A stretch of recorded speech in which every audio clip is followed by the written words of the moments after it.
લગભગ હર એક સ્ત્રીને કળા સાથે પ્રેમ હોય છે. રંગબેરંગી વસ્તુઓ બનાવવી અથવા તો કંઈક જૂનામાંથી નવું બનાવવું એ તેમની આવડત હોય છે. તો મિત્રો, હું પાણીના કુંડામાં અલગ અલગ રંગોથી ભાત પાડી રહી છું. ઉનાળો આવી ગયો છે અને તડકો ભૂક્કા કાઢી નાખે એવો છે.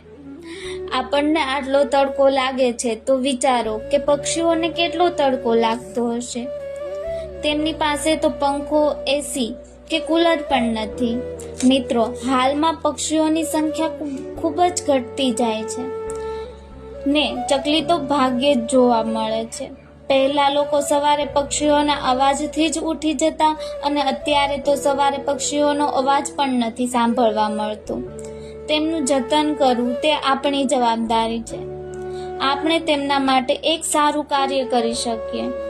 આપણે પાણીના કુંડા ભરીને આપણા ઘરે વૃક્ષો પર મૂકીએ, જેથી આપણા થકી પક્ષીઓ માટે એક સારું કાર્ય થઈ શકે.